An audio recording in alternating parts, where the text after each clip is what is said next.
Hello everyone. तो कैसे हैं आप लोग? आई होप आप सभी लोग ठीक होंगे, तो अपनी अच्छे से पढ़ाई कर रहे होंगे। तो हम यहाँ पर बात कर रहे थे बीएमएस सेकंड शॉप के अंदर चरक संहिता की, और चरक संहिता का सूत्र स्थान का हम चैप्टर नंबर 16 देखने वाले हैं, जिस चैप्टर का नाम है चिकित्सा प्राभूतम अध्याय।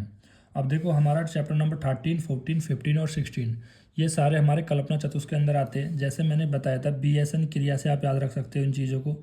बीएसएन क्रिया, ठीक है। तो बीएसएन क्या है? और ये बेसक चतुष्क, श्वास चतुष्क, निर्देशक चतुष्क, कल्पना चतुष्क। तो ये जो चार चैप्टर आते हैं 13 से लेकर 16 तक, वो सारे कल्पना चतुष्क के अंदर आते हैं, ठीक है। यहाँ से एमसीक्यू वगैरह पूछा जा सकता है कि चिकित्सा प्रावोत्तम अध्याय या चरक सूत्र स्थान का 16वां अध्याय कौन से चतुष्क के अंदर आता है, ठीक है। तो आपको पता होना चाहिए कल्पना चतुष्क के अंदर आता है। तो अगर आपने इससे पहले हमारे काफ़ी वीडियो नहीं देखी है, जैसे कि मैंने चैप्टर नंबर 13 स्नेह अध्याय, चैप्टर नंबर 14 स्वेद अध्याय, और चैप्टर नंबर 15 उपकलमंदी अध्याय, और चैप्टर नंबर 19 अष्टमुद्रम अध्याय, और चैप्टर नंबर 20 महारोग अध्याय, इनको कंप्लीट करा दिया है। अगर आपने नहीं देखा तो आप एक बार प्लेलिस्ट चेक कीजिए, ठीक है। तो आज हम स्टार्ट करने वाले हैं चैप्टर नंबर 16। तो चिकित्सा प्रावुतम अध्याय, तो इसका नाम क्या है? चिकित्सा प्रावुतम अध्याय। मतलब जब भी कोई वैद्य है, जब भी कोई डॉक्टर है, जब किसी का ट्रीटमेंट करता है, तो उसके पास सारे शस्त्र वगैरह होने चाहिए, सारी सामग्री होनी चाहिए, ठीक है, तभी उसका ट्रीटमेंट करे। जैसे मान लो कि अगर आप अपने क्लिनिक पर बैठते हो, ठीक है, और आपके पास इमरजेंसी कोई मेडिसिन नहीं है, और इमरजेंसी वाला पेशेंट आ गया, तो आप इसे क्या कहोगे? क्या कहोगे कि आप यहाँ मेरे पास मत आइए, क्योंकि मेरे पास, ऐसे थोड़ी कहोगे। तो यही बताया जा रहा है कि आप जब क्लिनिक खोलते हो, या फिर नर्सिंग होम है, या मोस्टली हॉस्पिटल है, या हमारे आयुर्वेद में पंचकर्म है, तो जब भी आप इन चीज़ों को कराते हो, तो आपके पास सारे के सारी सामग्रियाँ होनी चाहिए। जितनी भी आवश्यक सामग्रियाँ होती है वो आपके पास अवेलेबल होनी चाहिए, ठीक है। तो ऐसे वेद को हम क्या कहते हैं? चिकित्सा प्रावतम अध्याय। तो चिकित्सा प्रावतम अध्याय ऐसे वेद को कहा गया है जो आवश्यक प्रत्येक सामग्रियों को एकत्रित करके चिकित्सा प्रारंभ करता है। तो उसे ही हम क्या कहते हैं? चिकित्सा प्रावृत वेद, ठीक है। तो चिकित्सा प्रावृतम अध्याय में क्या बताया गया है? चिकित्सा प्रावृत अध्याय में चिकित्सा प्रावृत वैद्य के बारे में बताया गया है कि एक ऐसे वैद्य होते हैं कि वो चिकित्सा तब करते हैं जब उनके पास सारी सामग्रियाँ होती है, ठीक है। अब जैसे मान लो कोई पंचकर्म का कोई प्रोसीजर है, ठीक है। अब पंचकर्म वस्ती है, विरेचन है, वमन है, ठीक। मैं क्या कराता हूँ? मुझे वमन कराना है, तो वमन कराने से पहले मुझे क्या कराना पड़ेगा? स्नेहन कराना पड़ेगा, स्वेदन कराना पड़ेगा। मैंने पहले स्नेह कराया, देन स्वेदन कराया। जब मुझे वमन कराना है, लेकिन मेरे पास वमन की औषधि नहीं है, ठीक है। उस वेस्ट को जो भी वो निकाल रहा है, उस वेग को, उसको कूड़ेदान नहीं है, ठीक है। वमन के लिए औषध नहीं है, प्रयुक्त औषध नहीं है, तो जो भी अवेलेबल चीज़ थी वो नहीं है, तो वो क्या हो गया? तो वो चिकित्सा प्रावत वैद्य के लक्षण नहीं है, ठीक है। अगर उसके पास वमन की औषध है, सब कुछ है, तो वो चिकित्सा प्रावत वैद्य के यहाँ पर सारे लक्षण देखने को आपको मिलेंगे। तो सिंपल आप समझो, चिकित्सा प्रावतम क्या है? मतलब ऐसा वैद्य जो फुल्ली लिक्विड फिजिशियन हो, ठीक है। तो अब इसी में एक श्लोक आया है कि चिकित्सा प्रावर्त वेद में कि चिकित्सा प्रावर्तो धीमानम धीमानम अंशस्त्रावणम करम तत्परम नरम विरेचयति यम स योगात सुखम सुखम अनुष्यते, ठीक है। तो यहाँ पर क्या बताया गया? जो चिकित्सा प्रावत वो कैसे होता है? धीमान होते। धीमान मतलब उनकी जो बुद्धि है वो बहुत ज़्यादा अच्छी होती है, ठीक है। और धीमान स्त्रवान, तो इसका क्या मतलब है? कि वो स्त्रवान का मतलब होता है कि वो शास्त्र ज्ञान में कुशल होता है। जो थ्योरेटिकल नॉलेज है तो उन्होंने अच्छे से ली होती है, वो उनको पता होता है। देन होता है कर्म तत्पर। कर्म तत्पर मतलब हमेशा काम करने के लिए तत्पर होते हैं। फिर नरम विरेचयंती, मतलब ऐसे नर का, मतलब ऐसे नर का जब भी वो विरेचन कराते हैं, तो यम सा योगात, मतलब वो सम्यक योग होता है, एंड सुख अनुष्यते, और उसको सुख की प्राप्ति होती है, ठीक है। तो यहाँ पर क्या बताया जा रहा है कि ऐसा वेद जब भी किसी व्यक्ति का विरेचन कराता है, तो उसका सम्यक योग होता है, और सम्यक योग होने की वजह से उसको सुख की प्राप्ति मिलती है। देखो यहाँ पर जो वर्ड आया विरेचन इति, इसका मतलब केवल विरेचन ही नहीं है, पंचकर्म में जो भी प्रोसेस है, वमन है, विरेचन है, निरूप है, मतलब ऐसा वैद्य अगर कोई भी इन प्रोसेस को कराता है, तो उससे वो उसका सम्यक योग होता है और सुख की प्राप्ति मिलती है, ठीक है। तो अब हम देखते हैं यहाँ पर, इसी को मैंने थोड़ा सा फ्लो चार्ट में बनाकर आपको समझाने की अच्छे से कोशिश की है। जैसे कि जो चिकित्सा प्रावतम वैद्य है, अब चिकित्सा प्रावतम वैद्य कैसा होता है? जो बुद्धिमान होता है, धीमान, या शास्त्र को ज्ञान में कुशल होता है, जिसको स्त्रवान बोल रहे थे, और जो हमेशा कार्य के कर्म करने के लिए तत्पर रहता है, तो ऐसे वैद्य को हम क्या बोलते हैं? चिकित्सा प्रावतम वैद्य कहते हैं। तो पूछा जा सकता है चिकित्सा प्रावतम वैद्य के लक्षण क्या है? तो ये 3 पॉइंट आपको याद होने चाहिए। बुद्धिमान है, धीमान, स्त्रवान और कर्म तत्पर, ठीक है। तो ऐसा वैद्य, मतलब ऐसा वैद्य जब भी चिकित्सा करता है किसी भी रोगी की, तो उसका क्या होता है? सम्यक योग होता है, और उसको सुख की प्राप्ति होती है। जैसे यहाँ पर भी बताया गया है कि ऐसा वैद्य जब भी रोगी का पंचकर्म कराता है, तो उसका सम्यक योग होता है और सुख की प्राप्ति मिलती है। देखो, सुख का मतलब क्या? आरोग्यता। सुख का मतलब ये नहीं है आपको बहुत धन मिलेगा, पैसा मिलेगा, नहीं। सुख का मतलब सीधा सीधा से यही है, आरोग्यता। ये चीज़ आपको लाइफ टाइम में आपको रियलाइज़ भी होगी।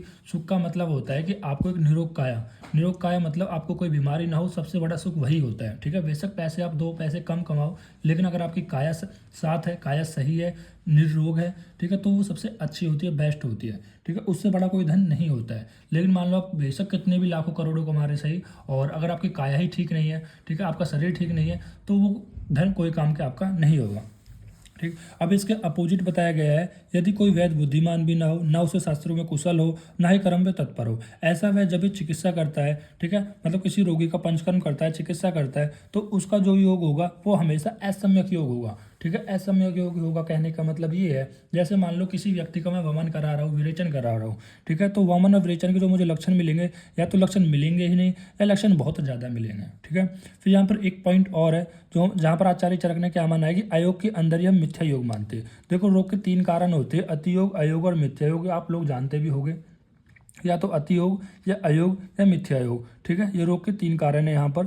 तो यहाँ पर केवल 2 ही बताए गए, अयोग और अतियोग, क्योंकि आचार्य चरक ने माना है कि अयोग के अंदर ही हम मिथ्या योग को मानते हैं। ठीक है, और असम्यक योग होगा तो आपको दुख की प्राप्ति होगी, दुख की प्राप्ति यानी रोग उत्पन्न होगा। तो यहाँ पर ये चीज़ आपको क्लियर होनी चाहिए। देखो, इसके बाद हम बात करते हैं संशोधन कर्म के बारे में, यानी पंचकर्म के बारे में। ठीक, पहले यहाँ पर बताएगा सम्यक सम्यक या सम्यक विरक्त पुरुष के लक्षण। देखो, यहाँ पर वैसे तो कोई नाम नहीं लिया गया है, लेकिन यहाँ पर हम क्या मानते हैं, विरेचन। देखो, पिछले चैप्टर में हमने पढ़ा था वमन के बारे में और विरेचन के बारे में। ठीक है, वमन के बारे में काफ़ी कुछ डिस्कशन किया था, लेकिन विरेचन के बारे में काफ़ी कुछ डिस्कशन नहीं किया था। ठीक है, चैप्टर नंबर 15 उपकलमनी अध्याय के अंदर हमने ये वमन विरेचन के बारे में देखा, जहाँ पर वमन में अच्छा डिटेल खासा देखा, लेकिन विरेचन के बारे में नहीं देखा। तो यहाँ पर हम ये मान रहे हैं कि ये जो लक्षण बताए गए हैं वो विरेचन युक्त पुरुष के लक्षण है। मतलब जिस व्यक्ति में हम विरेचन कराते हैं तो उसमें क्या क्या लक्षण देखने को मिलेंगे। ठीक, तो क्या मिलेगा, दौर्बल्य मिलेगी, दौर्बल्य। ठीक है, और लघुता हो जाएगी, लघुता उत्पन्न होगी, गलानी होगी। ठीक, और व्याधि अनुमता होगी, मतलब व्याधि बहुत अणु हो जाएगी, बहुत छोटी हो जाएगी, रुचि हो जाएगी, हृदय शुद्ध हो जाएगा, क्षुधा तृष्णा भूख प्यास लगेगी, काल वेग परिवर्तन, मतलब काल वेग परिवर्तन का मतलब है कि काल मतलब समय से वेग का परिवर्तन होगा, मतलब निकलेंगे, जैसे मूत्र मूल है, इनका उच्च समय पर होना, बुद्धि इंद्रिय मन ये सब शुद्ध हो जाएंगे, मारुता अनुलोमना, जो मारुता जो वायु उसका अनुलोमन हो जाएगा। ठीक है, देखो, वायु की जो नॉर्मल गति होती है वो अनुलोमन होती है, लेकिन अगर वायु की जो गति है वो प्रतिलोमन हो जाए। प्रतिलोमन का मतलब होता है अपोजिट डायरेक्शन में हो जाए। देखो, यहाँ पर मैं बताता हूँ आपको गति को। देखो, वायु की जो नॉर्मल गति होती है वो नीचे की ओर होती है, अनुलोमन। ठीक है, जो अपान वायु होती है उसकी जो गति होती है वो नीचे की ओर होती है, जो कि हमारा मल का, मूत्र का, शुक्र का, इन सभी का त्याग कराती है। ठीक, लेकिन अगर वायु की जो ये वायु, कौन सी वायु, अपान वायु, अगर उसकी गति ऊपर की ओर हो जाए तो इसे हम कहेंगे प्रतिलोम गति। ठीक है, लेकिन अगर विरेचन अच्छे से हुआ है तो वायु की गति कैसे रहेगी, अनुलोम ही रहेगी, मतलब हो जाएगी। काय अग्नि का सम रहना। ठीक है, जो हमारी काया की अग्नि है वो सम रहना। ठीक है, तो ये हमारे कहाँ पर देखने को मिलेंगे आपको, ये अगर विरेचन के सम्यक योग हुआ है तो ये सारे लक्षण आपको देखने को मिलेंगे। तो काफ़ी इंपॉर्टेंट है। गलानी आप इसमें याद रखना, दौर्बल्य याद रखना, जितने आप पॉइंट यहाँ पर याद रख सकते हो तो ऐसे आराम से याद रख लेना। देखो, याद करने का ट्रिक सैम्पल सी है कि आप ये मानो कि आपका जो मल है, मतलब जो कॉन्स्टिपेशन वगैरह है वो अच्छे से पास हो गया है, तो आपको कैसा लगेगा, लघु हल्का हल्का सा फील होगा। ठीक है, थोड़ा याद करने का ऐसा कुछ नहीं है, आपको रुचि, आप खाने में भाई जब पेट में से जो पुराना खाना है वो निकल जाएगा तो खाने में इंटरेस्ट भी आ जाएगा, भूख लगेगी, प्यास लगेगी, मलमूत्र अच्छे से निकल जाएंगे, बुद्धि इंद्रिय अच्छे से काम करेगी। ठीक है, तो बात का अनुलोमन हो, इस तरह से आप कर सकते हो। ठीक है, तो इसके बाद है असम्यक पुरुष के लक्षण। ठीक है, असम्यक पुरुष के लक्षण या तो अयोग या अतियोग। देखो, यहाँ पर अयोग में वमन और विरेचन आदि का योग हीन योग है। ठीक है, मतलब विरेचन आदि का हीन योग, लेकिन यहाँ पर हम वमन को नहीं मानेंगे। ठीक है, केवल हम यहाँ पर मान रहे हैं विरेचन, वैसे तो मान सकते हैं, लेकिन यहाँ पर स्पेशली उन्होंने विरेचन के बारे में ही पॉइंट आउट किया है कि विरेचन आदि का अयोग या हीन योग। ठीक है, जैसे यहाँ पर विरेचन का भी सम्यक योग देखा, अब विरेचन का अयोग देखेंगे। तो नोट कर लीजिए कि जब भी आप जो, जैसे हमने उपकलमनी अध्याय में विरेचन के बारे में देखा था, तो जब विरेचन के बारे में लिखना आएगा तो विरेचन के बारे में आप सम्यक योग भी लिखोगे और अयोग भी लिखोगे और अतियोग भी लिखोगे। यानी कि यहाँ पर मोस्टली जो पढ़ रहे हैं वो किसके पढ़ रहे हैं, विरेचन का ही पढ़ रहे हैं। दिमाग में गांठ बांध लेना, किसका पढ़ रहे हैं, विरेचन का पढ़ रहे हैं। तो विरेचन आदि का योग और हीन योग में क्या है कि पिष्टिवन मतलब थूक बार बार आएगा, हृदय की शुद्धि मतलब हृदय की शुद्धि नहीं होगी। ठीक है, और कफ और पित्त का उत्कलेश रहेगा। कफ और पित्त कैसा रहेगा, उत्कलेश रहेगा। उत्कलेश मतलब भरा हुआ रहेगा। ठीक है, जिसको हम जी मचलना कह रहे हैं। आद्यमान रहेगा, आद्यमान को आफरा भी कहते हैं, मतलब जो पेट है वो फूल जाता है। इन 3 में डिफरेंस मैं काफ़ी बार बता चुका हूँ। आद्यमान देखो पहला होता है आद्यमान और आटोप, आद्यमान आटोप अनहा, ठीक है। तो अनहा आद्य, हाँ अनहा पहला अनहा होता है, दूसरा आद्यमान होता है, तीसरा आटोप होता है, ठीक है। तो इन तीनों में डिफरेंस आप एक मैं बता चुका हूँ शॉर्ट में, अगर नहीं है तो कोई नहीं है, उस रोग निदान के अंदर आएगा, एक अलग चैप्टर आता है तो उसमें भी आप यहाँ पर इसको देखोगे। तो अरुचि होगी, ठीक है, मतलब खाने को कोई ऐसा मन नहीं करेगा, छर्दी रहेगी, ठीक है, और दुर्बलता रहेगी, मतलब उसमें दुर्बलता नहीं रहेगी। देखो काफ़ी इंपॉर्टेंट है कि दुर्बलता, जैसे यहाँ पर है कि अगर सम्यक हुआ है तो दुर्बलता आ जाएगी, ठीक है। विरेचन भाई यहाँ पर आप क्या समझ रहे हो, दुर्बलता क्यों आ रही है? जैसे मैंने आपको पिछले चैप्टर में बताया था कि जब भी विरेचन होता है तो कम से कम 30 बार मोशन, उत्तम विरेचन के लिए, ठीक है, उत्तम शुद्धि के लिए 30 बार विवेचन करता है, मतलब 30 बार मोशन को पास करता है। तो कितनी बड़ी बात, अगर कोई व्यक्ति 30 बार मोशन को पास करेगा तो वो कैसे हो जाएगा, दुर्बल्य हो जाएगा, ठीक है। आप खुद देखो, जब भी आपको अतिसार वाली कंडीशन होती है, आप 5-7 बार करते हो और आपको ऐसा लगता है कि आपकी पूरी बॉडी का बल निकल गया है, और जब कोई व्यक्ति 10 से 20 से 30 बार करेगा उत्तम शुद्धि के लिए, तो यहाँ पर वो कितना ज़्यादा दुर्बल हो जाएगा। तो यहाँ पर भी यही बताया गया है, दुर्बल। और यदि कोई व्यक्ति अदुर्बल है, मतलब वो दुर्बल नहीं होता है, भाई दुर्बल क्यों होगा, जब उसका विरेचन हो ही नहीं रहा तो दुर्बल भी नहीं होगा, ठीक है। मतलब कहीं ना कहीं आप देख रहे हो ना कितना अपोजिट से लक्षण, जैसे यहाँ पर हृदय की शुद्धि हो रही थी, यहाँ पर हृदय की शुद्धि नहीं हुई, यहाँ पर हृदय की शुद्धि हुई, यहाँ पर हृदय की शुद्धि नहीं हुई, ठीक है। तो यहाँ पर आद्यमान है, ठीक, और यहाँ पर क्या है, अरुचि है, देखो वहाँ पर रुचि थी, यहाँ पर अरुचि हो जाएगी। तो यहाँ पर दुर्बलता आ रही थी, यहाँ पर दुर्बलता नहीं आ रही है, ठीक है। तो अलग शरीर का भारी रहना, और शरीर कैसा रहेगा, भारी सा रहेगा, वहाँ पर शरीर हल्का हो रहा था, यहाँ पर शरीर भारी है। और जंघा और गुरु में शीतलता आ जाएगी, ठीक है, स्टिफनेस आ जाएगी। और तंद्रा रहेगी, तंद्रा क्या होती है, निद्रा की पहले आने वाली अवस्था होती है। सैतम्या हो जाएगी, मतलब थोड़ी ठंड सी भी लग जाएगी, जकड़ सी जाएगी। पीनस का होना, राइनाइटिस वगैरह हो जाएगा, पेट का फूलना है, रुका रहना, ठीक। तो फिर इसके बाद हम देखते हैं कि अतियोग, देखो यहाँ पर अतियोग के जो लक्षण बताए गए वो मन के भी बताए गए और विरेचन के भी, ठीक। तो सबसे पहले हम देखते हैं वमन के क्या है, कि जब अगर वमन का अतियोग हुआ है, तो वमन का अतियोग हुआ है तो क्या है भाई, वमन की आपको पूरी प्रोसेस पता है किस तरह से हमने कराई है। उसके बाद जो वमन के बेग आते हैं उसको एक पीक दान में, कूड़ादान में रखते हैं, और कूड़ादान में उस बेग को निकालता है। उसके बाद जो वैद्य होता है वो देखता है कि पहले मल, फिर कफ बाहर आ रहा है, ठीक है, पहले मल बाहर आया, उसके बाद कफ बाहर आया, तो उसके बाद पित्त बाहर आया, तो उसके बाद वेग बाहर आया। जैसे वमन किसके लिए कराते हैं, कफ के लिए कराते हैं, ठीक है। तो सबसे पहले क्या बाहर आएगा, कफ ही आएगा 200 में, और उसके बाद पित्त आएगा, उसके बाद वात आएगा। और विरेचन किसके लिए कराते हो, पित्त दोष के लिए, तो सबसे पहले 200 में कौन आएगा, पित्त बाहर आएगा, ठीक है। और मल तो दोनों में कॉमन रहेगा, ठीक। तो पहले क्या आएगा, मेद, कफ, पित्त और वात, इस तरह से सिक्वेंस आपको ध्यान रखना है। और उसके बाद मेज एंड मांस के समान काला रक्त निकलता है। तो कैसा निकलता है, मेद और मांस, जो आपका मेद होता है, मांस होता है, उसके समान काला रक्त निकलता है, ठीक है। अधिक रूप में ऊर्ध्वगत वात रोग हो जाते हैं और वाणी में रुकावट आ जाती है। तो ये सारे लक्षण किसके अंदर मिलेंगे, वमन को देखने के मिलेंगे, ठीक है। तो वमन में दूसरा है कि विरेचन, विरेचन में क्या होता है, विट पित्तम कफम वातम वातनम गतनाम यथा क्रम से बताया गया, मतलब क्रम से पहले मल निकलेगा। और विरेचन किस दोषों के लिए करा जाता है, पित्त के लिए, तो पित्त पहले उसके दोषों में पहले निकलेगा, देन उसके बाद कफ निकलेगा, देन उसके बाद वात निकलेगा। तो ये आप पहचान सकते हो, मतलब इन वेगों को देखकर आप पहचान सकते हो कि वमन का अतियोग हुआ है या नहीं हुआ है। और क्या बताया गया कि मेद मास के जल, ये वमन का नहीं, ये विरेचन का अतियोग हुआ है नहीं हुआ है। मेद मास के जल के समान रक्त निकलता है, ठीक है, ये काले खून के समान होता है। तो क्या बताया गया है, यहाँ पर भी क्या बताया गया कि मेद मास के समान काला रक्त निकलता है, और यहाँ पर मेद मास के जल के समान रक्त निकलता है, ठीक है, ये काले खून के समान होता है, ठीक। ये सेम पॉइंट इसी में भी यहाँ पर बताया गया है। और जब इतना सारा जल निकलेगा, रक्त निकलेगा, तो आपको क्या लगेगी, तृष्णा लगेगी, तृष्णा अधिक लगेगी, और वात रोग से पीड़ित हो जाओगे, और ज्ञान शून्य हो जाएगा, ठीक। तो ये सारी चीज़ यहाँ पर बताई गई है, ठीक है। तो बस इसमें इतना ही है। बस इसमें आपको मैं यही बताना चाहता हूँ कि जब चैप्टर नंबर 15 में आपका जो विरेचन आता है, तो विरेचन को जब आप लिखते हो, ठीक है, मान लो 5 से 10 नंबर में कोई विरेचन पूछ लिया जाता है, तो विरेचन के चरक संहिता का बहुत थोड़ा पॉइंट है। तो आप और पॉइंट को इंक्लूड करने के लिए सम्यक योग का और इनका और विरेचन का अयोग का, ये सारे लक्षण वहाँ पर लिख सकते हो कि एग्जामिनर भी बहुत ज़्यादा आपका खुश होगा। तो इसके बाद हम देखते हैं संशोधन के योग्य या अधिक पुरुष से दोष पुरुष के लक्षण, मतलब यहाँ पर संशोधन आपको किस में कराना है, या तो उनके दोष बहुत ज़्यादा बड़े हुए उनमें आप संशोधन कराना है, या फिर जो संशोधन के योग्य होते हैं, ठीक है, उनमें कराना है। योग्य मतलब वही है कि जिनमें दोष होंगे तो उनमें तो हम कराएंगे, जैसे कि अविपाक हो, ठीक है, मतलब उनमें डाइजेशन नहीं हो रहा हो, अरुचि हो, मतलब खाने में इंटरेस्ट नहीं है, आलस्य है, बहुत ज़्यादा थकावट है, तो उनमें भी हम कराएंगे, ठीक है। कहीं ना कहीं आलस्य जो थकावट हो कफ से रिलेटेड होता है। शरीर में पीलापन आ रहा है, उसके लिए पित्त रिलेटेड होता है। शरीर में गुरुता आ रही है, कलम थकावट हो रही है, फुंसिया खुजली आदि ये सब रोग हो रही है, ठीक है। स्किन डिसऑर्डर वगैरह हो रहे हैं। कफ एंड पित्त का अधिक रूप में उबड़ आना, कफ और पित्त और ज़्यादा अधिक बढ़ गई है, तंद्रा आ गई है, निद्रा का नाश हो गया है या अति निद्रा आ रही है, ठीक है। जैसे निद्रा का नाश किसकी वजह से होता है? पित्त की वजह से होता है, ठीक है। और अति निद्रा किसकी वजह से आती है? कफ की वजह से आती है। यहाँ पर जो मोस्टली आप देखोगे जो रोग होते हैं वो कफ और पित्त की वजह से है, ठीक है।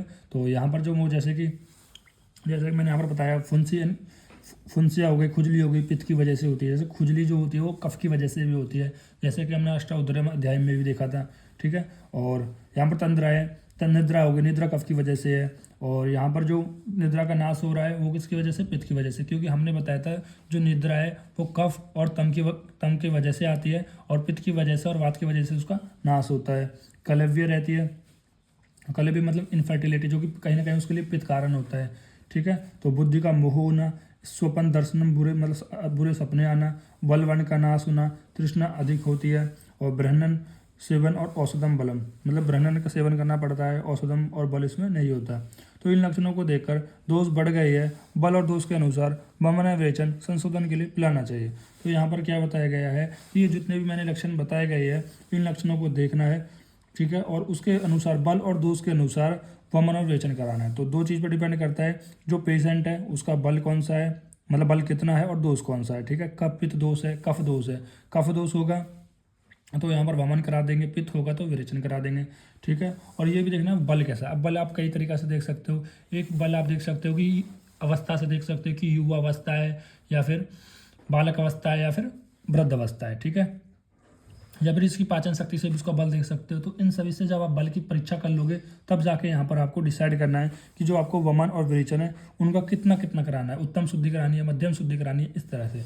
फिर आता है संशोधन के अतियोग की चिकित्सा, ठीक है। अब संशोधन के अतियोग की क्या चिकित्सा है, मतलब जो संशोधन में वमन जो विरेचन जो पंचकर्म अगर उसका अतियोग हो जाता है तो उसकी क्या चिकित्सा है। तो उपद्रव के अनुसार द्रव्यों से सिद्ध किए हुए घृत का पान कराना चाहिए।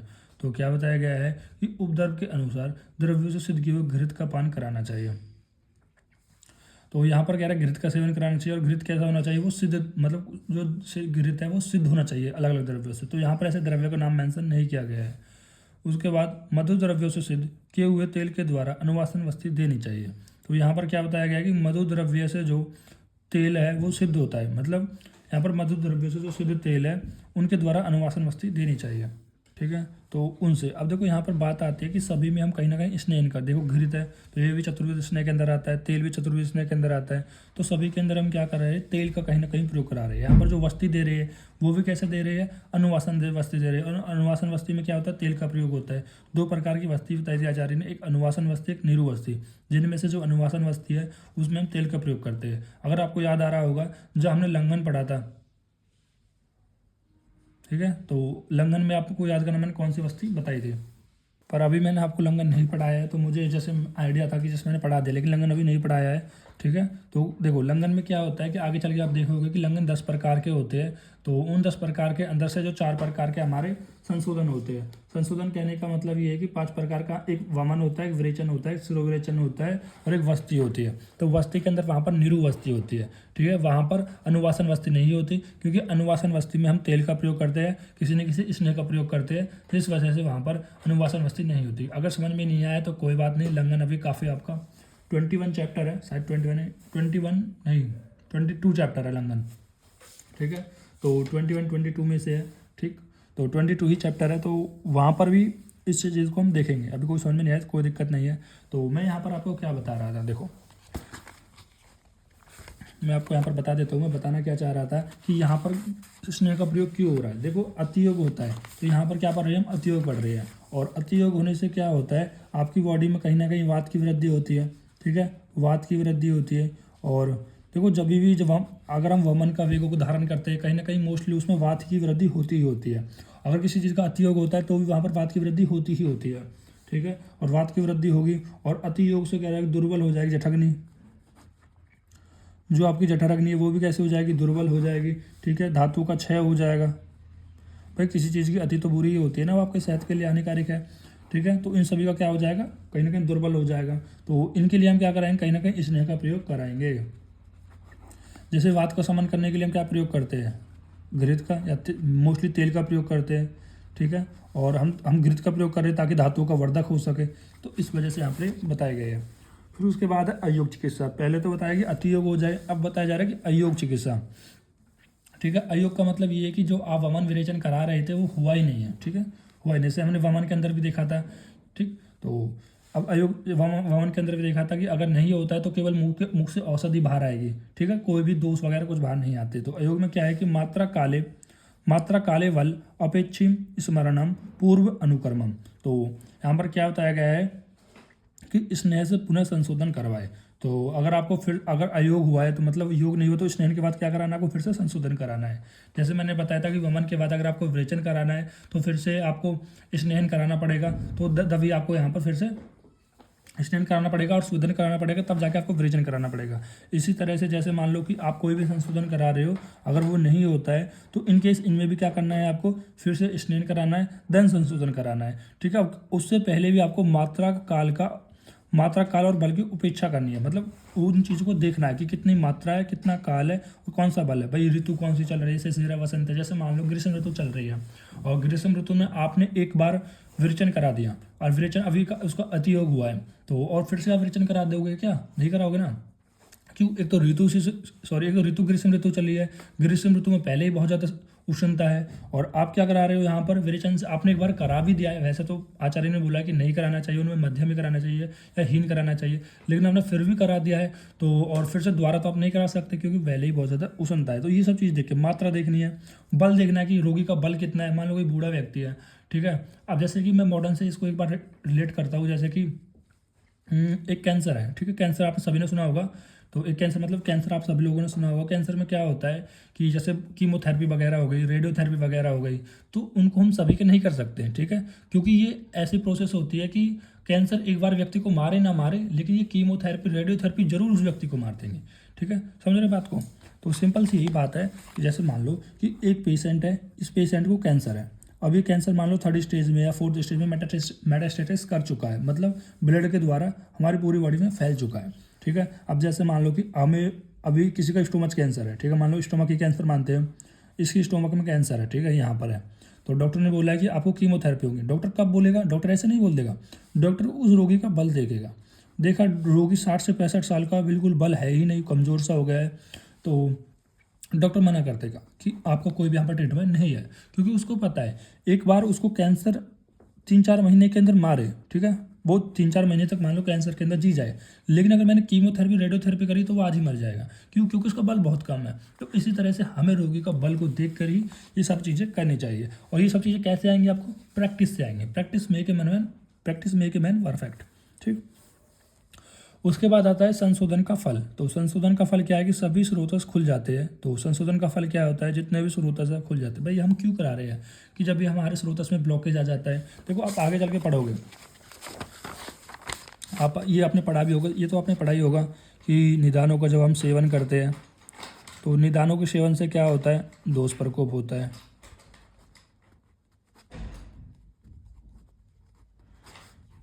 और दोष के प्रकोप होने से क्या होता है, दोष दूष्य के साथ समूर्छना होती है।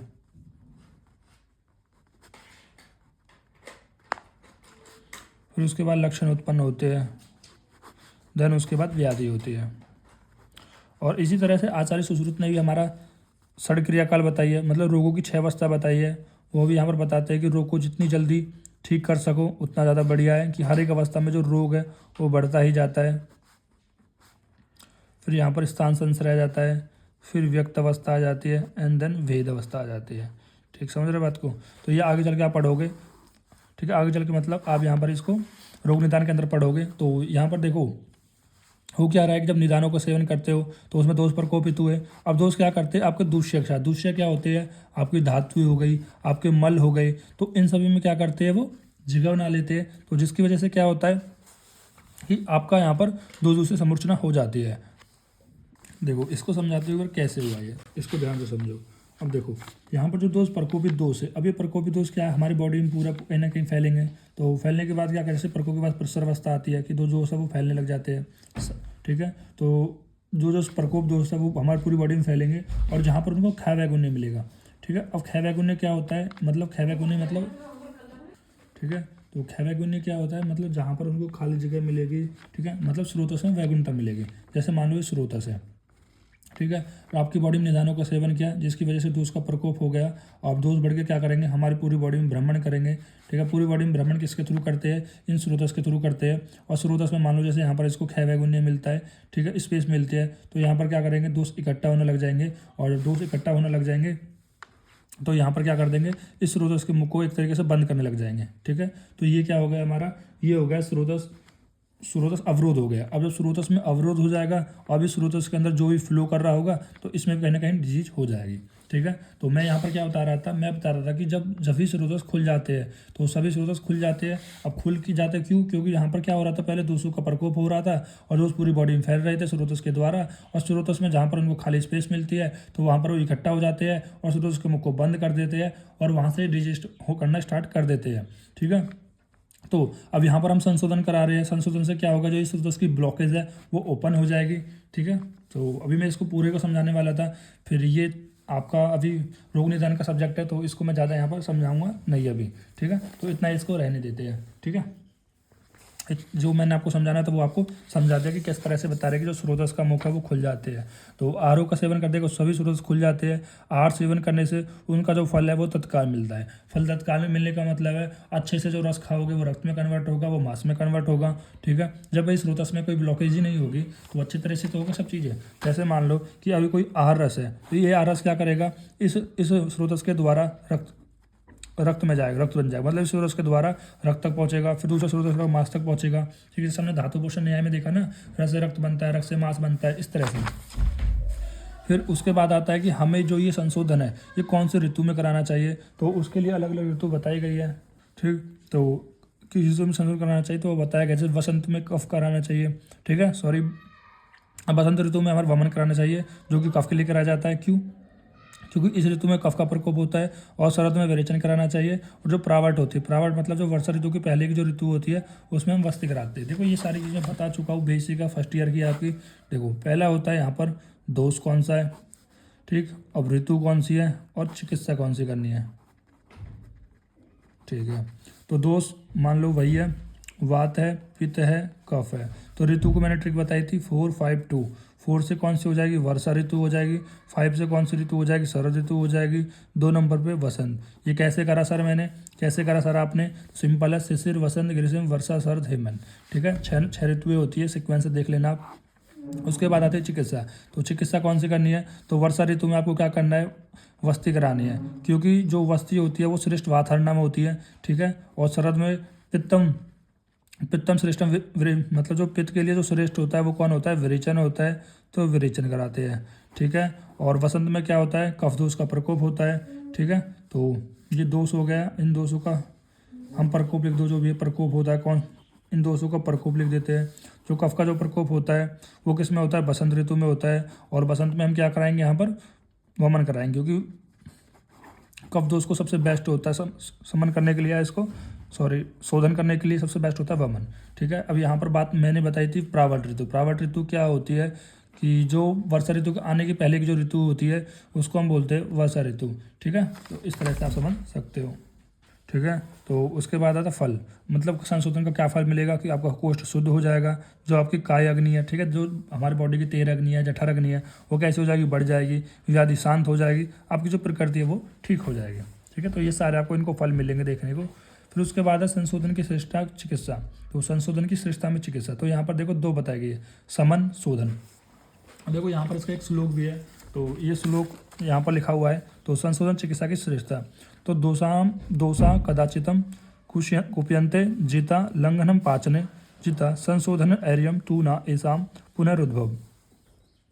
देखो तो यहाँ पर बताया कि दोषाम कदाचित, तो कदाचितम कुप्यंती जिता लंघनम पाचन में यहाँ पर क्या बताया गया है, इन जिन दोषों को लंघन और पाचन से हम शांत करते हैं तो वो कभी कभी क्या हो जाते हैं, कुपित हो जाते हैं। बोलो दोषाम कदाचित कुपितम, मतलब दोष कभी कभी कुपित हो जाते हैं। तो दोष कभी कभी कुपित हो जाते हैं जब हम इनको लंघन और पाचन से जीतने की कोशिश करते हैं, ठीक है। लंघन पाचन क्या है हमारा, लंघन और पाचन है हमारी समन चिकित्सा, ठीक है, ये हमारी समन चिकित्सा। देखो 2 प्रकार की चिकित्सा है, समन चिकित्सा, शोधन चिकित्सा। समन चिकित्सा के अंदर क्या करते हैं, हम दोषों को उनके स्थान पर दबाने की कोशिश करते हैं। ठीक है, तो यहाँ पर भी हम क्या कर रहे हैं, लंघन में पाचन कर रहे हैं। देखो आगे चल के पढ़ोगे आप कि 10 प्रकार के लंघन होते हैं। ठीक है, तो वहाँ पर देखेंगे कौन सा लंघन कराएंगे कौन सा नहीं। ठीक, तो अभी यहाँ पर समझिए कि जो हम लंघन और पाचन करा रहे हैं, तो लंघन और पाचन से क्या होते हैं, जो दोष है, ठीक है, वो जो कुपित हुए दोष है वो शांत हो जाते हैं, लेकिन कभी कभी वो फिर से कुपित हो जाते हैं। तो ये बता रहा है कि दोषाम कदाचिन कुपित है, मतलब दोष कभी कभी कुपित हो जाते हैं जब हम इनको लंघन और पाचन से जीतने की कोशिश करते हैं। लेकिन जीताम संशोधनम एरियाम तू ना तेजाम पुनर्उद्भव। तो यहाँ पर क्या बताया गया है कि जब हम उनको संशोधन के द्वारा जीतने की कोशिश करते हैं तो उनका पुनः उद्भव नहीं होता है। पुनः उद्भव मतलब वो फिर से नहीं होते हैं।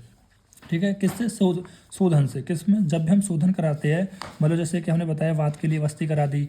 ठीक है, वात के लिए वस्ती करा दी और पित्त के लिए विरेचन करा दिया। ठीक, तो वो शोधन के अंदर आते हैं। और समन के अंदर क्या आते हैं, जैसे वात बढ़ा हुआ है तो तेल का प्रयोग कर दिया। ठीक है, ठीक, और अगर पित्त बढ़ा हुआ है तो वहाँ पर घृत से उसका शांत कर दिया। ठीक, और कफ बढ़ा हुआ है तो मधु का सेवन से उसको समन कर दिया। तो ये होती है समन और ये होती है शोधन चिकित्सा। ठीक है, अब देखो यहाँ पर ही मैंने ये बताया गया है कि जो समन क्या कराता है, लंघन और पाचन से दोषों को नष्ट कर देता है, थोड़े हित से वो पुनःकुपित हो जाते हैं। मतलब लंघन और पाचन क्या करते हैं, दोषों को नष्ट करते हैं और वो फिर से जब थोड़े हित आते, थोड़ा कारण आते हैं, वो फिर से कुपित हो जाते हैं। शोधन में क्या करते हैं, चिकित्सा करते हैं कि वो बहुत दिनों तक रोग रहित होकर जीता रहता है। ठीक है, अब यहाँ पर एक बार अगर आप दोषों को शोधन कर देते हो तो बहुत लंबे समय तक जो दोष है वो आपके शांत हो जाते हैं। ठीक है, अब इसका मतलब ये नहीं है कि वो हमेशा के लिए ठीक रहेंगे, कभी भी आपका वात दोष या पित्त दोष कफ दोष प्रकोपित नहीं होगा। मान लो मैक्सिमम 1 to 2 साल, मतलब 1 से 2 साल तक आपके जो दोष है वो फिर से प्रकोपित नहीं होते हैं। ठीक है, ये बताया गया है। यहाँ पर एक उपमा भी बताई गई है। उपमा क्या बताई गई है, उन्होंने बोला है कि जो दोष का संबंध है, भाई आप ऐसा समझो, एक बताया जो पेड़ है, तो यहाँ पर ये पेड़, अगर आप पेड़ को ऊपर से काटते हो तो इसकी जड़ नीचे ही रहेगी, तो इस जड़ की वजह से वो फिर से प्रकोपित, मतलब इसकी जो टहनी वगैरह है वो आ सकती है। लेकिन अगर हम इसकी जड़ को ही काट दें तो वो फिर से हरापन नहीं होगा। ठीक है, जैसे हम देखते हुए होंगे घरों में, अगर आप गांव में रहते हो कि जब भी आप पेड़ को, डाली को काट देते हो या किसी को काट देते हो, वो पुनः प्रकोपित हो जाता है, हरा हो जाता है। लेकिन अगर आपने एक बार पेड़ की जड़ ही काट दी तो वो पुनः कुपित नहीं होगा। उसी तरह शोधन और समन्वय, इस समन में क्या करते हैं, वो पुनः कुपित हो सकता है, लेकिन शोधन में पुनः कुपित नहीं होता, क्योंकि हम जड़ पे वर्क करते हैं, रूट कॉज पे वर्क करते हैं। ठीक, उसके बाद जो हमारा टॉपिक बचा है वो है संशोधन से उत्पन्न लंघन में भ्रमण पत्ती है। देखो यहाँ पर जब आप शोधन कराते हो तो शोधन से क्या होता है, शरीर और बल छीन हो जाता है। शरीर और बल छीन होने की वजह से तो वहाँ पर आप आहार के द्वारा भ्रमण कराते हो, रसायन औषधि का सेवन कराते हो। सबसे पहले भ्रमण कराओगे, और भ्रमण के लिए सबसे बेस्ट कौन सा होता है, मांस रस होता है। ठीक है, वो आप चरक सूत्र स्थान 25 में देखोगे, वहाँ पर अग्रह द्रव्य में बताया जाएगा। तो घृत, मांस रस, दूध, हृदय को बल देने वाला यूज मिलाकर आहार देना चाहिए। ठीक है, और उसके बाद रसायन औषध दे, और बिहार में आप अभियन कराओ, उत्सादन कराओ, उपटन कराओ, स्नान कराओ, निरुवस्ती, अनुवासन वस्ती, इन सभी का सेवन करा सकते हो। ठीक, इस वीडियो में इतना ही रहने देते हैं। अगली वीडियो में हम देखते हैं स्वावो उपनवो वाद के बारे में।